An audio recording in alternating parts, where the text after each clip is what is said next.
বাংলাদেশের গ্যাস আমদানির মূল কানেক্ট পয়েন্টটাই আসলে হবে মাদারবাড়ি মহেশখালীর এই অঞ্চলটা। ইনডিরেক্টলি সব মিলিয়ে প্রায় 25 লাখ লোকের কর্মসংস্থান আমরা আশা করছি এই এলাকা থেকে হবে। আসলেই বাংলাদেশের চেহারা বদলানোর জন্য সবচেয়ে বড় গ্রেডিয়েন্ট হিসাবে আসলে এই মহেশখালী ইন্টিগ্রেটেড ডেভেলপমেন্ট এরিয়াটা, আর ফাইনালি প্রায় 1.5 লাখ লোকের কর্মসংস্থান ডিরেক্টলি আমরা এক্সপেক্ট করছি।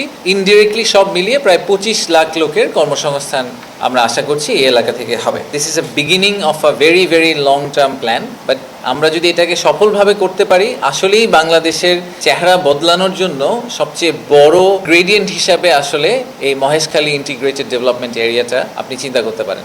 4টা পিলারের উপর বেস করে আমাদের এই ডেভেলপমেন্টটা কাজ করছে। প্রথম পিলারটা হচ্ছে পাওয়ার অ্যান্ড এনার্জি।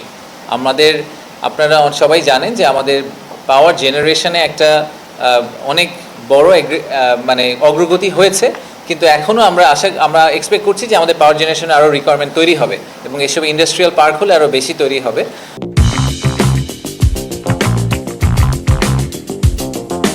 প্রথম যে প্ল্যানটা করা হয়েছিল 2018 সালের দিকে, তখন কোল বেসড একটা প্ল্যান করা হয়েছিল যে প্রায় 10 গিগাওয়াটের মতো কোল ফায়ার পাওয়ার প্ল্যান্ট হবে। তো এখন একটা অলরেডি প্রায় 1 গিগাওয়াটের মতো কোল ফায়ার পাওয়ার প্ল্যান্ট হয়ে গেছে। সেটা তো হয়েই গেছে, বাট এরপরে আর আমরা কোনো কোল করবো না। সো আমরা চিন্তা করছি যে আমরা এর পরের যে পাওয়ার জেনারেশন এই এলাকাকেই শুধু পাওয়ার সার্ভ করবে না, সে সমগ্র চট্টগ্রাম রিজনকে পাওয়ার সার্ভ করবে। এরকম আইদার আমরা গ্যাস ফায়ার পাওয়ার প্ল্যান্ট অথবা নিউক্লিয়ার পাওয়ারের দিকে চিন্তা করতে পারি।